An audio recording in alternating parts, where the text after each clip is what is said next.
Jon Stewart has the feeling that revolution is in the air, and he's not the only one.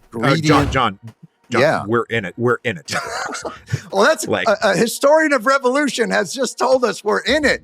God, I was trying to be delicate. Oh, yeah, dude. People are flicking matches at a tinderbox right now. Mike, I was trying to be coy. Now, whether or not it's going to go off, nobody knows. But, dude, we're there. We've been there for years.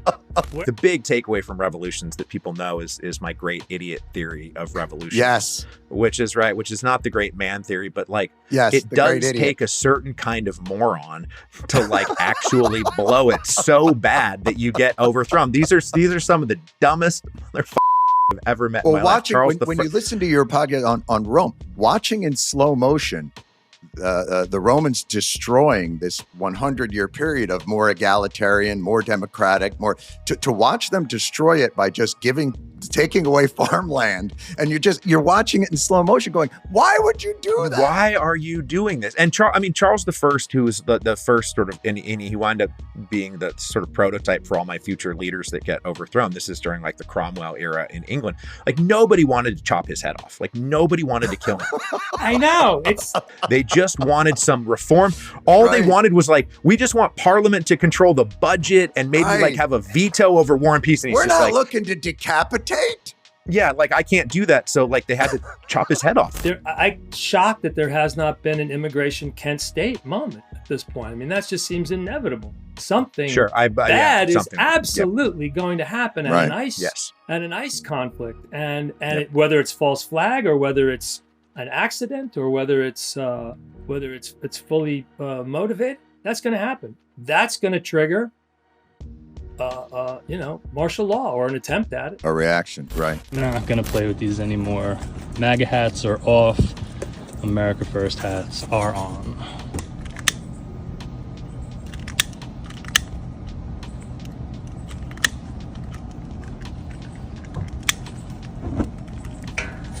Burn, baby, burn.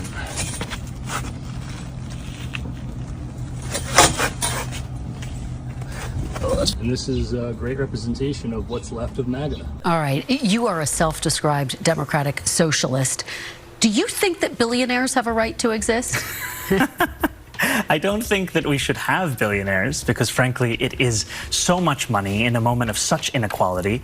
And ultimately, what we need more of is equality across our city and across our state and across our country. And I look forward to work with everyone, including billionaires, to make a city that is fairer for all of them. There are actual, genuine savings available in the healthcare system at scale, available to Congress if it chooses to obtain them.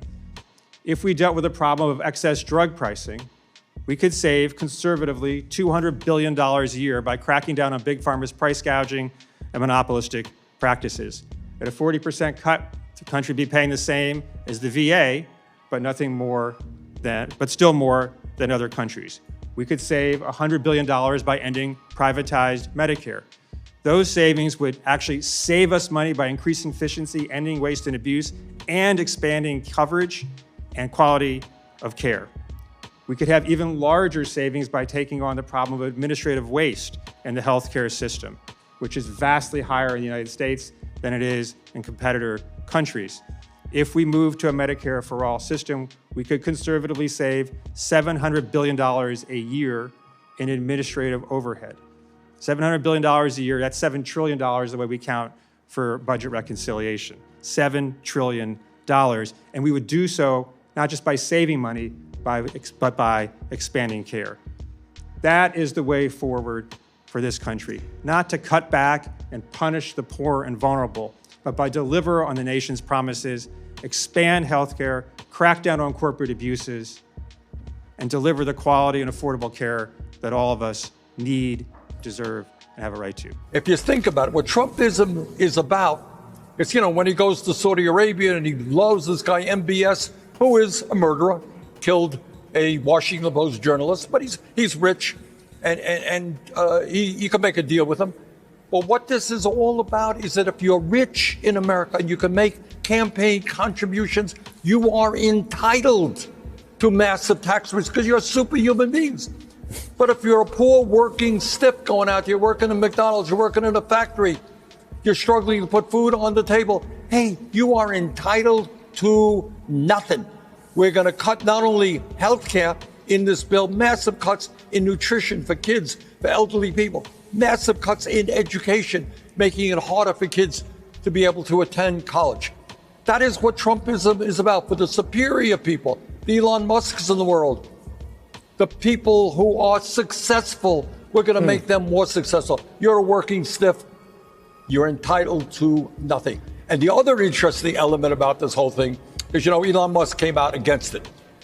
See, he was offended that this is going to raise the national debt, and he wants more cuts. Yes. This is the richest guy on earth, wants more cuts in nutrition programs for hungry kids, in healthcare, in education. And what are you saying, which takes you to another outrage in the American system, is obviously he helps fund the Republican Party. So he said, if you don't go, in so many words, you don't go along with me, you know what, we're going to get rid of you. You're out of office. So much for democracy in the Republican Party. The political climate right now is so extreme and so dystopian that it's not a time for platitudes and just waiting to see what happens. We are long overdue for radical change, and if the Democratic Party isn't prepared to address the material needs of the people that they represent, it's time to primary them, replace them with someone who actually will. As frustrating as it is that so many Trump supporters only seem capable of understanding suffering when it's their own, the more who start to see Trump's policies for what they are, then the less resistance there will be to real, effective, and progressive change.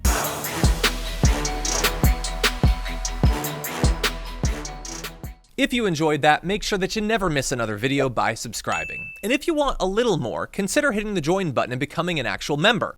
But you're probably wondering, why the hell would I do that, John? First off, calm down. The stakes in this are very, very low. But also, when you click the join button and you become a member, you get access to bonus content that I make every week, and it's a ton of fun. You get access to tons of custom emojis and more besides that. By the way, if you join at Tier 3, you even get access to a monthly member hangout with myself and other awesome people, and we always have a great time. By the way, you'll get all that going forward, but you also unlock years of the back catalog. That is literally 100 or more bonus clips, top 10 lists, debates, and more. What are you waiting for? Click the join button below. Your support powers our show, and we couldn't do it without you. Or at the very least, I wouldn't really want to try. Viewers like you keep me here. So thank you in advance for joining.